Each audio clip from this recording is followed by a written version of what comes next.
Hey there, everybody. Welcome in for another round of Open Court here on NBA TV. Great to have you out there with us. We call this episode Signature Moves, and it's exactly what it sounds like. And our impressive cast of characters here includes a bunch of guys who had great moves and who are constantly being asked for their signatures. That's not really the way the show works. Okay. Here's Steve Smith, who has a signature move named for him. Isaiah Thomas, of course. To my right, Grant Hill, Dominique Wilkins, and Chris Webber. Good to see all of you. I'm going to start with the man who has a move named for him, the Smitty. How do you develop a signature move, a go-to move? Well, and all these guys spend a lot of time in Detroit, especially Webb, Isaiah, and Grant, and Dominique. There's a lot of guys around there, and I stole it from Richard Dials. I had to give him a lot of credit. He's from Hawthorne Recreation Center. Right. Then there's another guy, a combination of Fred Cofield, played at Eastern Michigan. Pretty cool. And then there's a guy that's going to give you chills that you said his name the other day that gave me chills. Bo Dukes. Bo Dukes. So it was a combination. I saw those guys doing it in different ways. Actually, Richard Dials threw it behind his back and did it. Fred Cofield kind of did it with the hand, with left hand drop it, right hand go. And then Bo Dukes did it with the pearl, but he used to kind of hold it and carry it. So then for me, the last step for me that I added to it was to jump up.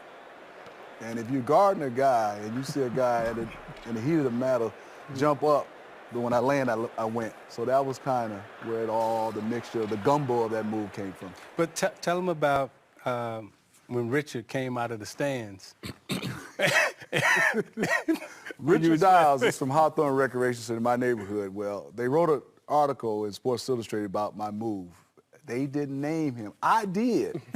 But at a Piston game, as we were talking about early, he had seats and he came down at halftime and said, Smitty, you did not put my name in there. And I'm like, I did, Richard, because if you all know from being from Detroit, you have to give homage. Yeah, sure. Copyright laws, man. That's the story. And some of these moves are the evolution and imitation combined. C-Web, what do you consider your signature move? My signature move was getting buckets when I needed one. That's it. That's simple. I probably favor the jump hook because you can't block a jump hook. Yeah. But, I mean, I like the jump hook. I like the free throw line. If you were big, I'm going to pump fake and dunk on you. I mean, the defense, it's whatever the defense.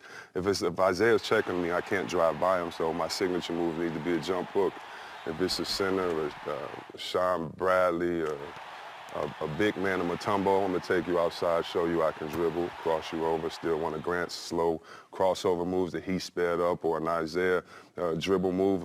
My thing was watching the best players and taking from them. And it was the baby sky hook, whether it was a jump hook, whether it was, Akeem on the block and doing his dream shake. So I prided myself probably in the post having a jump hook and being able to face up, but I can't say I just had one move. Wait, I stole one of your moves in the driveway. You was in college, and you know how they had those rims, you can lower them?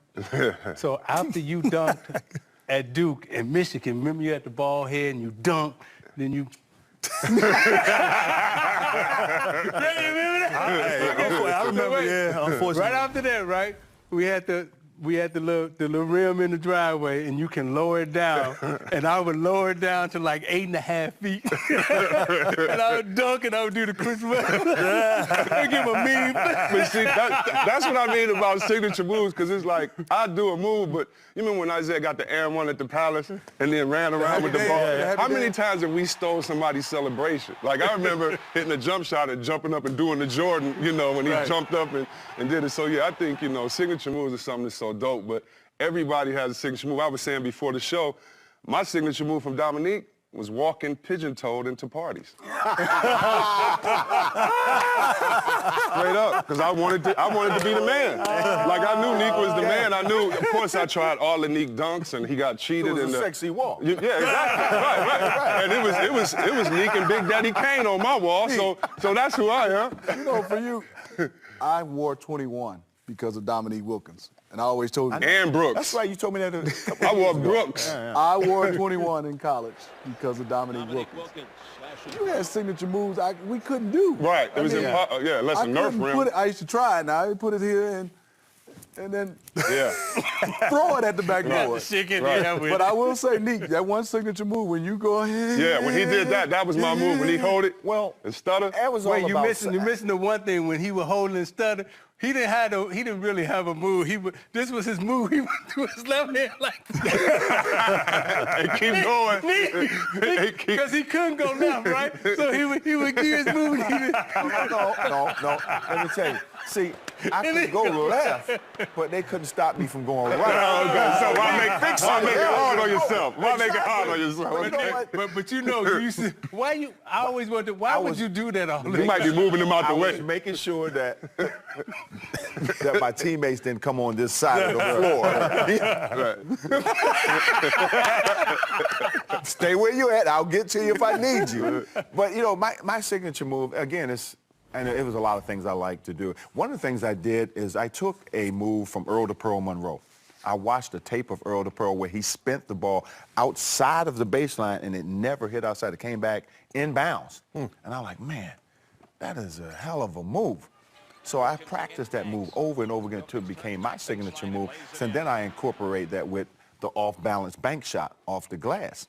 Because in that area, you had to have an arsenal of things that you use, especially as a post player guy who went off the dribble. So you had to incorporate different things in your game. One thing you had, Neek, that I don't know if anybody else had, maybe y'all could tell me.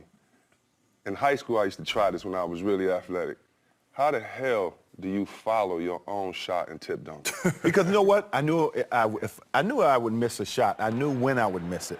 And I knew how it was going to come off. So I would shoot a shot sometimes just to get a better shot. And so I knew the defense would turn to go get the rebound. So once he turned, I went around him. So I shot and went at the same time. Wow. Yeah, because it's So not I was many able people to that's getting get their own rebound. Yeah, so I knew it was coming off. I'm going to shoot a three And so I can dunk on you. And you look at, Zed was talking about the shake, right? 13 on the shot clock. Down low for Dominique. Baseline drive. Dominique. Oh, my goodness. Did you see that jam? I don't know how he did that. Dominique. That happened by accident. When he did this? What happened, when I faked to the middle, the defense collapsed. So I went back baseline. I jumped up and I started shaking, and he covered the rim. And I closed my eyes, I think, and I turned. And when I was turned back around, he was coming But you went down. lower than I that, was Nick. still going up. Nick. And so that's how that shake. Nick, it wasn't here. You went like this. Yeah.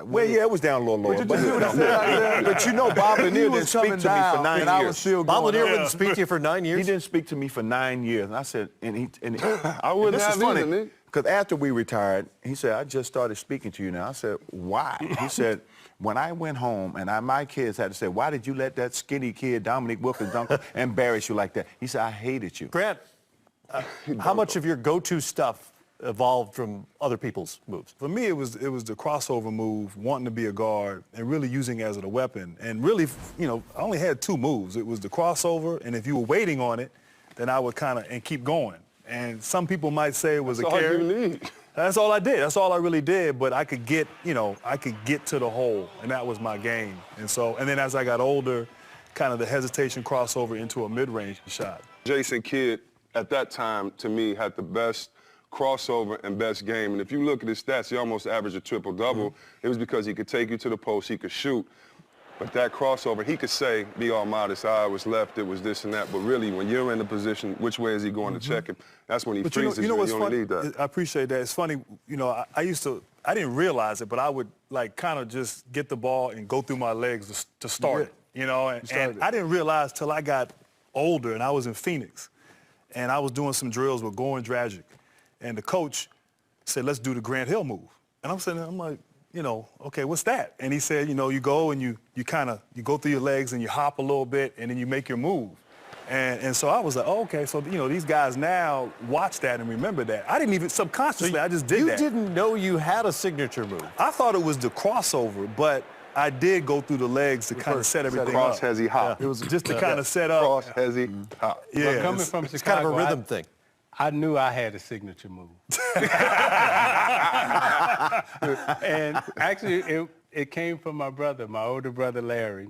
And it was, It was between the legs, and it was a crossover up under your knee. So it was your 1, your 2, 3, and then your 3 was behind your back. And it had to be a right to left, and then a left to right, and then a behind your back. So that was your 1, 2, 3. But he kept saying, Junior, all you need is 1. and so I got so good at going between my legs, I never got back to the crossover, but that was my signature move. So I remember being on the court practicing it, right? And Elvin Hayes at one time had this commercial, and he in this commercial was talking about, you got to get your rhythm, you got to get your rhythm. And my older brother Larry started playing music, and he said, you got to have a song in your head when you're dancing. He says, just like when you're dancing, you got to have a song in your head. And he's like, so we would be out on the court for an hour, never shooting, and I'm just going between my legs, crossing over behind my back. And he said, Junior, you got to get the feeling. You don't feel it. You got to put some feeling into it. And then the Globetrotters came to town, and they played do do do do do do do do. And when Sweet Georgia Brown, when Sweet Georgia Brown came on, it all clicked. I saw Marcus Haynes and Curly Neal, and they was doing all their thing. They put a little clinic on out there, and that's when it clicked. And you just have to play music with the ball. All those years when 3/4 of the league hated your guts, you had Sweet Georgia Brown playing in your head? And not only that, I had some Parliament, feet don't fail. That's right. Let's get to break. Signature guard moves when open court continues. Iverson came in with a crossover that was outside of the box. Why? Crossover was out here, and then he would shake with it and then bring it back. I'm glad it was on Jordan and it wasn't on me. Open court continues here on NBA TV. We're talking signature moves, and in this segment we decided to break it down by guard signature moves. Well, I just want to tell a story, how lucky I was. I got a chance to, I think I was in high school, to go up to Orchard St. Mary's. Yeah. And me and Magic Johnson played Isaiah Thomas and Mark Aguirre in 2-on-2. You remember that, Isaiah? I do remember that. How old were you, Smitty? 17. He was in high school. Wow. He's 17, 130, 6'9", 125. Just imagine Magic Johnson saying, come up to Orchard St. Mary's. And then y'all kind of got to talking, and Magic said, let's play them in 2-on-2. Right. So for me, and then afterwards, he's the reason why I took my dribbling to the other level. You remember you gave me 2 balls? Yep. You remember? Yep. Can you want to show? No, go ahead. I'm going to show. Can I have that ball? See if you remember. He said, drop one, pass the other. Yep. Drop one, pass the other. Drop one, pass the other. Drop one, pass the other. And I couldn't do it for about 6 months. And then I started to get it where I could go anywhere. You see, you still working on it, man. He's so proud. You remember that, right? Hey, Stephen, we went to his camp. The Globetrotters will love you. Yes, that's my guy right there. And at his camps, he would bring people out, and he was cold because Isaiah always smiling. So you think he's first of all, he's a nice guy, but you think, it's going to be sweet today. So he's not letting no little kid score. And he's like, no, you got to earn this. You got to work for this. And then he proceeds to do the machine gun. Yes. And that's why as a big fella, like growing up in Detroit, me talking about guards, but seeing like Derek Coleman, Terry Mills, Victor Alexander, Derrick Gross, big guys that had handle. And then you were a point guard, but I mean the centers that almost are your size, and we saw you with handles. And then Zeke came out and did the machine gun. And I remember my father telling me, just like how you said, drop, sweats, drop.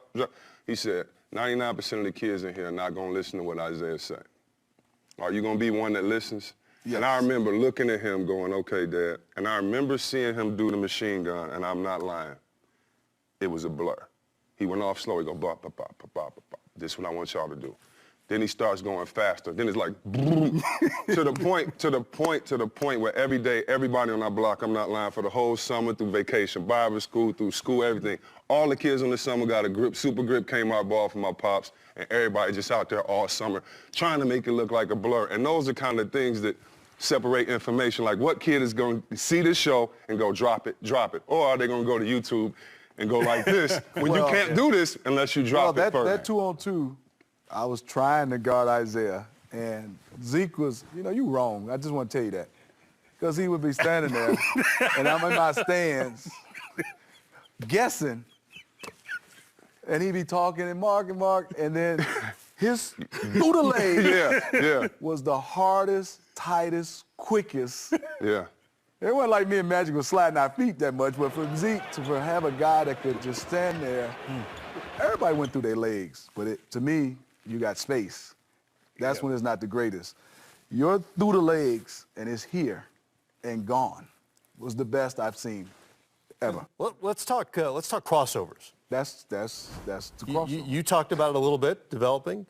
Allen Iverson, Tim Hardaway. Jason Will, God, Sham God. Bunch of guys. Who had the best crossover? So there's two different kind of crossovers. So the crossover that myself and Tim had, it was a 1-2 between the legs, and then it was a low crossover under the knees. So as Smitty was saying, everything was tight. And we were taught that you play inside the box. You never come outside the box so you can get right to your shot. Iverson came in with a crossover that was outside of the box. Wide, yeah. And so his crossover was out here, and then he would shake with it and then bring it back, And so when he went outside the box, that's why Iverson had to bring his shot back in to shoot from over here. That's the difference. But Iverson, when he added the shake to it, I'm glad it was on Jordan and it wasn't on me. But you know what? Your crossover and Hardaway's, it was so tight you got to the basket quicker. Yes. Because Yes, it didn't take as long to Mm-hmm. bring that ball back in for you to make your move. Yeah. So with that, I mean, you've got us with that And many, then you many couldn't times. get it. Because the crossover, when you hit it here, you put it right up under your knees. So when you put it up under your knees, right, if that defender, if he leans down, he's going to bump his head into your head. So when you hit it and you're up under your knees, baby. right, then you're dancing with it, then you go. But when you out here with it, That's vintage in then the you got man. to bring it back. And They that's- recognize what That they takes a see little more right now. time. Yeah. It takes a little So more that's- time.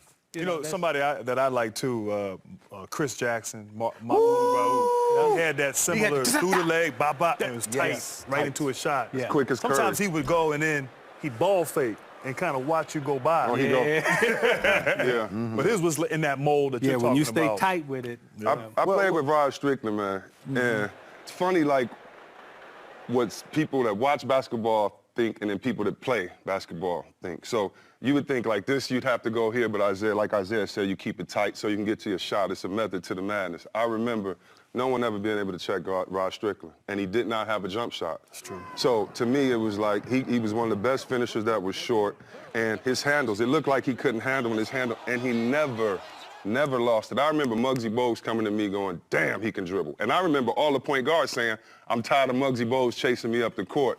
You ever seen anybody block Rod Strickland's shot No. once he got in the paint? Never. Couldn't block his shot because he kept the defense off balance all the time. So Yeah. he basically froze you a lot. Once he got to the basket, you're backpedaling, Yeah. and sometimes he go off the wrong foot. Yeah. That would totally freeze you. And still finish. And still finish the Well, shot. since we talk about signature moves and guards, you can't leave out Rayford Austin. Rayford Austin has some stuff. Oh, yeah. But there's a name that's going to get him excited, and me excited. His first name is Steve Coulter. Oh, yeah. Crooked leg. The crooked leg. The crooked He leg. would have brought it back. That No, Step through. you got to give him the crooked Yeah, leg. See, okay, there's signature moves. There's the Isaiah and Tim Hardaway crossover. You got the Smitty. You got the crooked leg. Steve Coulter. The crooked leg has made a previous appearance on open court. Yeah, it has. Yes. But it's one of those moves that is just it's the craziest move because There we go. again the way he does it, right? That's a life. It's like he'll go between his legs, right? But he'll plant on his right leg. So he'll go here, go between his legs, and he'll plant, and then he gone with it. That's it. You hurt yourself trying that move, man. Yeah, could but guard now, it. Tear a you can ligament, do yo. it slow, but he was guard it. doing it Could guard full it. speed, like Full speed. and it would have you so off balance. Man, he had guards almost breaking their ankles. Falling. Falling on the floor. And next thing you know, he had the basket at the rim laying it up. I fell. How about a shot, a teardrop floater, whatever you want to call it? Tony Parker is one of the great practitioners of it right now. Yeah, I mean, I think, Tony Parker's a lot of guys have taken that in this era. Yeah. But, I thought Mark Jackson was probably the first one I remember getting into the paint. Didn't have a lot of lift. He wasn't a guy that, wasn't going to finish at the rim or do anything crazy, but he just kind of would go in there and throw it up high over the big guys. A push. Like a little push shot, yeah. And actually probably was, at a point in his career, it seemed like he was more efficient with that shot than he was with any other shot. That was like his go-to shot right there. And now, obviously, guys have picked that move up and incorporated it in there. But Mark Jackson was probably that first guy that I remember. I would agree. I played with Mark, and to see him kind of set up that shot time and time again, because he made guys play at his pace. He was never in a hurry. You never was going to push him out of his comfort zone. And he would kind of lull you to sleep. And then he'd get you on the post. Instead of making a post move where you take a really strong shot, he would get you in the lane and shoot that little floater over the top. So even if the defense came, it was too late because he shot it so high. He was very methodical and really precise how he took that shot. But for me, it was a very difficult shot to guard because it was like he would put you to sleep because he was so slow. And you see him bringing the ball down the floor. He's never in a hurry, but such a great passer. And once he got in the lane, he would look guys off to shoot that floater. It was fun to play with Mark. So many guards have a floater now, and the Euro step is another move that pervades the NBA now. Lots of guys have Euro steps. Where did you first see it? I think I first seen it with Sarunas Marciulionis. Yeah, he was a little bit different. His was more powerful. It wasn't, like Isaiah said, the square. He kept it here. Then I would say Sham God was off the dribble with his. Like Chris said, we throw it out and come get it. But the guy who I thought I played with, I couldn't understand how he didn't tear his ankle. Manu Ginobili does it so hard. I mean, it's a plant, and to get back. I mean, to me, Manu's one of the hardest because Manu's not afraid of taking that contact and blowing through your chest. But when you start going back to guard shots, George, the Iceman Gervin. You got finger roll. Finger roll. Yeah. The shot of all guards. Yeah, That is a signature move. There was one thing that George Gervin did that I still haven't seen anybody in the game do. We would talk, use the backboard is your friend. Everything's got to be in the square, bank it in the square. George Gervin used all of the glass. He sure did. I mean, I would watch him practice warming up, and he would stand and he would spin it, and it would hit the top of the glass. Yes. And 25, 50 in a row. Yeah, and trickle down. And it's almost Trickle like down. he would spin it up, and you would hear it go, eek, Yeah. and it would just come straight back down. He'd do a right hand, left hand, any part of the glass. I mean, any part of the glass. He could find a spin or something to make it work. Whereas 99.9% of the players playing, we have to put that ball right there in the square to make it go in. Up next on Open Court, signature big man moves. Something tells me that guy's probably going to come up. Akeem and I would play one-on-one. And I see the athleticism, you see the shimmy and all that, but it's fundamentals. It's footwork, fundamental basics. And he would take the guard footwork and say, I just do what you do, but I do it on the block. Loops it into the big man. Kareem with the skyhook. Olajuwon has David Robinson just bamboozled. Nice step through. Look at that again. Open Court signature moves continues here on NBA TV. Thanks for stopping by, everybody. I'm going to start at the top because it seems like the most obvious one. And to me, the single most effective, least defensible shot in NBA history, the sky hook. Yeah, I Kareem mean, Abdul-Jabbar. unbelievable. First of all, I'm surprised that Nobody's ever done it. tries to do that shot. Lots of other you can't kinds of guard it. hooks, I'm not but no one's surprised. ever gotten the sky hook. No one's got. But the thing about Kareem, when you look back at some of those games and those iconic moments where he hits those shots, I mean, he's hitting deep ones. I mean, he's hitting from 15 feet, that sky hook. And you know it's coming.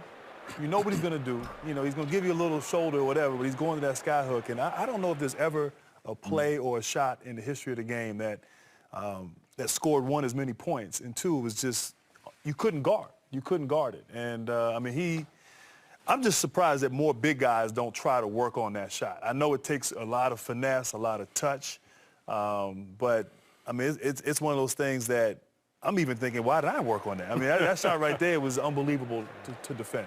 I'll tell you what makes that shot so difficult to guard. First of all, you got a guy who's 7'2" with incredible balance. It takes a great balance to execute that type of shot and the fluidity to come through, because once he get up there, he's up there all alone. And there's no way you're going to block that shot. But he stayed within an area. You're talking about staying in that box, and that's what Kareem did. And it was just an unguardable shot. And again, a guy at 7'2" with that type of mobility, that type of talent, and athleticism at that size, he wasn't going to block it. It all comes down to shoulder. If you could stand with me, Steve. Mm-hmm. It all comes to shoulder. Where's the basket? Where's the right here. So I like the jump hook. So if I got the jump hook, I can freeze you, but I can hit you in your chest and I can go up. So you're right, Matt. It stays close. And so this was kind of my favorite move in the post because I knew you couldn't block it. So if I know Steve can't block it, I'm going to go here. But if I'm running and moving, I can come here and do it. And actually, if a coach will put that and you see some success at it, I think you'll actually do it. But you never get to see the success. You're not going to go out there and play one-on-one with your boys and shoot a jump hook. You're going to try to do the Durant or something else. But the whole thing is you can't get your shot blocked, and that's why I think Steve is the genius of it, because any move you have in the post it, you can go to every time, and they can't block your shot. I just think it's something great. So even if you take it back that far, you know, I still can't get it. And so, Matt, why, I don't know, but the greatest player that's ever played the game, the #1 scorer, that's his move. We should all do it. I want to ask you guys, I've seen guys shoot the sweeping hook, the jump hook, but how hard is the sky hook? Because what you said is the balance. Timing. Yeah, the back. Can somebody else do that? Off one leg. The difference is, you know, Chris, the jump hook, you're like 2 feet. Yeah, Yeah, definitely. So you have balance. Definitely. You It's have your easier. base. It's easier. But as a big guy, Just to go big into guy's it. battling with you, and you're going off one leg, the strength and the balance. But I will that's say gotta the be off the space. But where's your shoulder pointed at? Oh, at the basket. Yeah, so Yeah. when At the basket. and that's the whole key. Like with Kareem, Exactly. he would get you, and then he had got so good at it, like all of you have, where okay, I figured out like if I can't get my shoulder around, okay, now intellectually, right, I can now change and say, okay, I got to shoot it 2 more inches over here. Boom, boy. Big part of fundamentals, with the big guys especially, is footwork. Some of the greatest feet ever in NBA history, when you're talking about signature moves, Kevin McHale and the Dream Shake, Hakeem Olajuwon. I think they're the two best. They're the two, and I played many years against both of those guys. And Kevin McHale, it got to the point where they were calling him a man of 1,000 moves. Could not guard him one-on-one on the box because he had such great footwork, and he did a great job of feeling the contact. And once he felt you, you were done. If the double team didn't come right away, forget about it. He had too much stuff on the box. Hakeem, the same thing. Not only was he a very agile guy, but he was super strong around the basket, and he just had an unbelievable feel for the game. I remember the year that David Robinson got the MVP. He was a little upset about that, so he made a statement in the playoffs and basically destroyed it in the playoffs. But it's because of his footwork and the way he worked on his game. Because when he first came in the league, actually when he was at the University of Houston, didn't have great footwork at all. Wasn't a very good scorer. Right. It wasn't until he came in the NBA he developed all He's the those first skills. big man that crossed me over. Like I love everybody talking about him on the post because that's obvious he's going to kill you. You know he's going to turn baseline. You know, that's the thing. We study each other's best moves, and we know what you're going to do. And I think I heard you say in another show, you know, it's different than hitting the open shot and when somebody knows your moves, and that's true. So with Hakeem, we knew he was going right shoulder. But how many spins are you going to get this way, or is he going to face you up? And at the free throw line, he had a crossover. He couldn't dribble straight, but he could do this all day on you and hit that jump shot. And I remember him being kind and cool and all this, and I remember thinking, like, I've never seen this quickness. Like, all the coaches I ever had, shut up. You don't know what you're talking. All my boys, shut up, because this right here is some 3,000 futuristic, you know, type moves. And he was just so quick, strong, and athletic. But that's what I love about the league is that no matter what level you're on, When you get to this league, first of all, you're going to be happy that the NBA players are fans of you and they encourage you. The players are, and they want you to get better. But you also have to learn everything you know. Throw that out the window and get better because guys have different moves that can come. So, Didn't realize. let me give you our scouting report for Hakeem Olajuwon. Earl Cureton said he's two people. We got Hakeem, who give you the shake, and then I got to guard Olajuwon on the block. Seriously, that's true. You know what? They should have did that. 2 scouting reports. One with the goggles on, then the goggles. I got Hakeem and Olajuwon. In '96, I was on the Olympic team, and we had Lenny Wilkins, and we didn't practice. So every day, Hakeem and I would play one-on-one. And his footwork was crazy, but he would tell me that he would take the footwork and the discipline of a guard and take that into the block. Yeah. And so it all comes back to what we're saying. You see the athleticism, you see the shimmy and all that, but it's fundamentals. It's footwork, fundamental basics. And he would take the guard footwork and say, I just do what you do, but I do it on the block. And he was one of the best to ever do it. Well, C-Web, you didn't realize you were playing against a time traveler. Yeah. Hakeem Olajuwon. Exactly, yeah. He's Coming up, some futuristic. signature scoring moves. He's in the new Euro League. You don't even know that. I don't realize how big Larry That's was the thing, either. 6'10". He was 6'10", Yes. shooting that fade away from the court. There was nothing you could do Tell about us it. about it, Sneak. Tell us about Larry Bird. Welcome back to NBA TV. Open Court continues here, and we're talking signature moves in this episode. Smitty, what are your favorite signature scoring moves from the guys who could really light it up?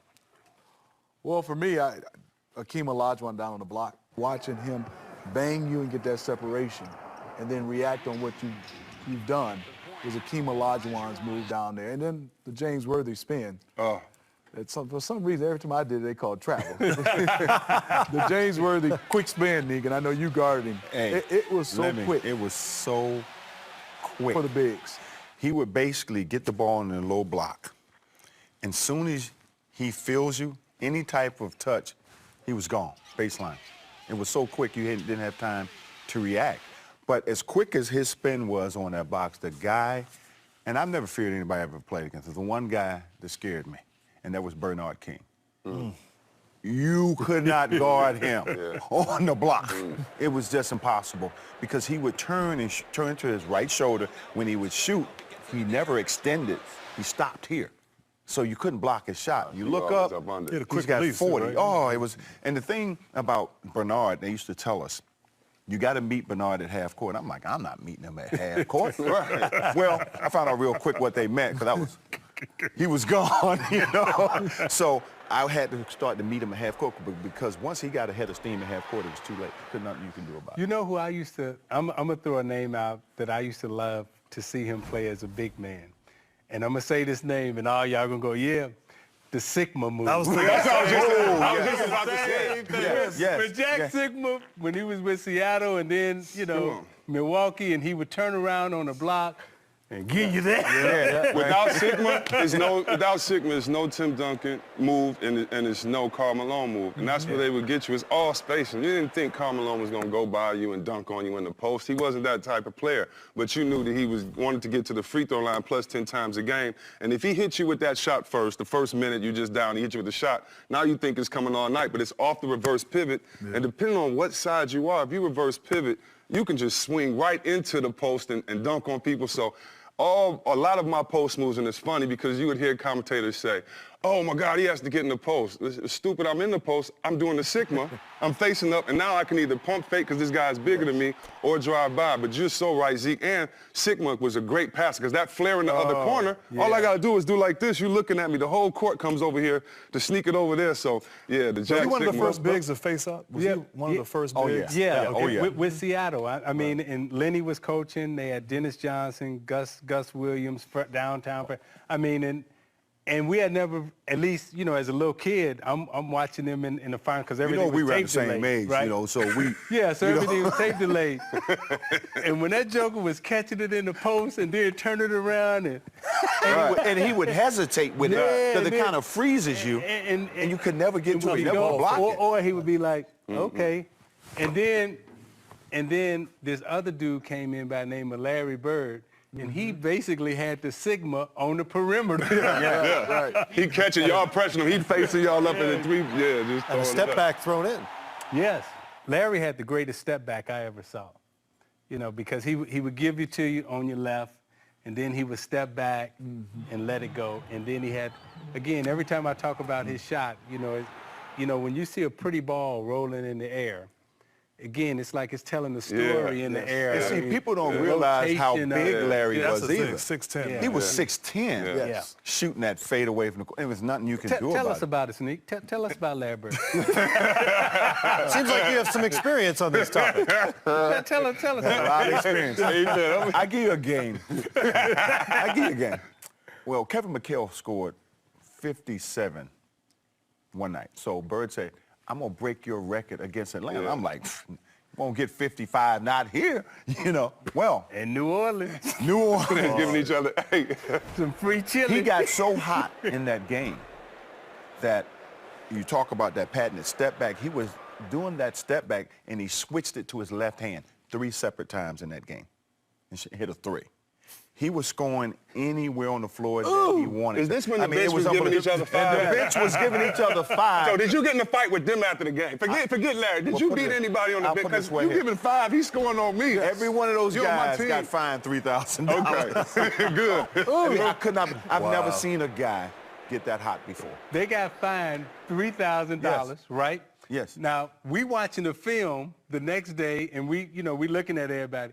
Now, Fratello fined everybody $3,000, but what y'all didn't see was he was sitting down like, You know, And you should have filed Fratello $10,000. Because can't he call a double team? Can't you get it out of his hands, coach? even Find the coach. Even the coach was like, ooh. but I paid him back. Coach I should've paid him pressed back. or something. I paid him back. I think probably a couple weeks later when I went for 54. So that was my payback. Didn't get 60, but I got 54. You know, our colleague Reggie Miller, the Hall of Famer, one of the great scorers in NBA history, one of the great shooters in NBA history, and his signature move may have had nothing to do with his release or how he got the shot, but the follow-through with his feet, the kick out that got him to the free throw not line follow-through, he so kicked you. often. Smitty, this seems to have struck a nerve with you. Let me tell you, when you're out in the Eastern Conference, and we played 4, maybe 7, 8 times a year, we played in the playoffs. And Reggie, ultimate competitor. We talk about competitors, I mean, to the 10th degree, because it was grab, hold. Reggie would do whatever and it you're takes. not. I didn't do as much. Yeah. And I've always said, I tell kids, the endurance of Reggie Miller is phenomenal. I mean, he can run off a screen, get it, run back off a screen, run off, and then still have the legs to shoot the basketball and shoot the basketball the same way. Even though it was a different type of form, it still came off the same way, whether he was kicking, whether he was off balance, and there wasn't a lot of dribbling. He was taking one dribble or no dribbles and still being able to shoot the basketball and still had that same endurance in fourth quarters and after 82 games in playoffs. How did you prepare for him? Well, I think the one thing was I always wanted to send him to come off this way. Well, what I mean is shooting it off his left shoulder, because I thought off his right shoulder, he was real good at being able to take one dribble and get back to the baseline. I wanted him to keep it in his right hand to drive the basketball to make a play. But preparing for him, it was teammates, Grant Long, guys that were bigs that could switch out. That was the only way you had a chance, I thought, with Reggie Miller, to have a big that could switch. You know, Now, did the coaches or the players, were they like, hey, Reggie sending a limo for you tonight? Remember that? Like, When? Well, when did Lenny ever say, hey, to try to get you to guard him a certain way, he say, hey, Smitty, Reggie gonna send a limo for you tonight. He's gonna get 50 on you. How did he? my thought process, the best way to guard a Reggie Miller was to post him up and get him in foul trouble. That's what I wanted to do, to post him up and get him in foul trouble, to take away some of his aggression. One thing, Smitty, I guarded him a little bit too.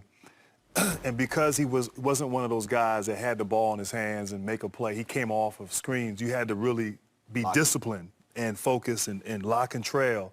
And so with shooters, you don't want to give them any space. You want to be up on them. You know, when they catch the ball, you want to be right there. And so as he's curling the screen and coming off, and as you're going by, that, you know, kicking that foot out, either way, whether he's coming off the right shoulder or left shoulder, it really became a challenge because you didn't want to get too close. It's like you want to do your work early. You want to try to ride him through the screen. But as he catches it and he's kicking that foot, whether from 3 or from 2 or whatever, it's like, well, they're going to call that foul on me. And it just he became unguardable in that sense because you had to get up on him. Well, they they're say going to that call that foul. Kevin Durant was like with the first. Reggie was one of the first to me because if you were close to Reggie, he was taking Him it and Karl Malone. Karl would do that. He would do that in the post and kick his leg and repost. But you know one thing though, just real quick, we talk about signature moves, and so the best thing about working here at Turner is that, you know, we got all this information. So I wasn't even here last week, Zeke, and someone told me an argument or something that you had said, and I was like, wow. They were like, what's the best move that ever in basketball? Don't say nothing, Zeke. What's the best move ever? Well.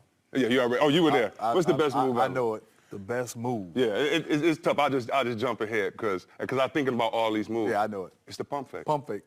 Oh, yeah. At the end of the day, it's the pump fake. And so last week, you know, just talking and working with my nephews, I'm like, it's the pump fake. And all we did was work on pump fakes. And if you look at all these things, if you can't shoot, your pump fake doesn't work. So Bird with the pump fake. Reggie, all Reggie got to do is like that and blink, and you come in and he'll kick the leg out. The same with Akeem. All this works because if he gets you here, then he's going up under. It's like having one great move and then being able to work off of that. Pump fake. It's based off the pump Remember fake. Chris Gatlin? D-Wade's Chris Gatlin. I probably got $10,000 in fines for going for his pump fake. Coach like, Still if you go for that's a $50 fine. On open court. And he couldn't Signature shoot. moves that will influence the next I generation. still went for the pump fake. He couldn't even shoot. Kyrie Irving, Steph Curry. The way they handle the basketball, I would say Steph Curry, he's got the classic, he's in the box. Kyrie Irving can do everything. He's got tricks. I think those two guys are going to take the point guard position to another level. Hart with a beautiful move. Hart on a step back. Yes. Curry splits the defense behind the back. Fires a three. Oh, he puts it in. What a play by Irving. He gives you a move with every part of his body. We've reached the final segment of this edition of Open Court, Signature Moves, and we're thinking ahead now to the guys on the floor now who are going to influence the next generation. We've already seen Kevin Durant, for instance, adopt Dirk Nowitzki's one-legged fadeaway. What are the other moves they're going to have an impact on players 5 years from now? You know, a move I like, James Harden. And he's got a lot of moves, but when he gets in the paint, he kind of brings his arms through, a lot like how Sam Perkins used to do that in the post. Stacey Augmon used to do that, a lot of guys. So he kind of extends his arms as he's going down the lane and goes into your arms as he's going to the basket. One of the best at drawing fouls and creating contact as an offensive player. And so, you know, the whole theme has been sort of guys taking stuff from other people through the years and learning from other guys, and certainly Harden has learned that from someone. Zeke, whose stuff do you admire right now? Kyrie Irving, Steph Curry. The way they handle the basketball, and, you know, I would say Steph Curry, he's got the classic, he's in the box. Kyrie Irving can do everything. He's got tricks. I think those two guys are going to take the point guard position from a scoring, dribbling, showman standpoint to another level. You know, we love Stephen Curry and also Kyrie Irving, but the one guy, I also have to throw in James Harden. It's not a step back, it's a step sideways. That's something that's new. Like Grant said, him bringing it down there. But I think it's going to be Kevin Durant. We're going to have 6'11" guys being able to handle the basketball like a Kyrie. Because right now, if you're a big guy and you're trying to emulate Kevin Durant, you're working on your handles right now. And we're going to have somebody be able to dribble the basketball like a Tim Hardaway, like Isaiah Thomas. But I think also it's an old school thing, but that flamethrower and Klay Thompson is going to have kids going out there shooting the basketball. Back to the fundamentals. Back to the fundamentals. Klay Thompson, the way he's shooting that basketball. And Stephen Curry can shoot it, but that picture perfect, keeping it square. Klay Thompson. Good fundamentals is always a good signature. Good fundamentals. I think it's coming back. Well, I spent time with both of those kids this summer in the Canary Islands with the Olympic team. and Steph Curry and Thompson to see what they do after practice. And I was amazed on how focused they are on shooting the basketball. They spent an hour and a half after practice just shooting. It How blew me about away. that? Hard work. Hard work is another great signature move to have. Fellas?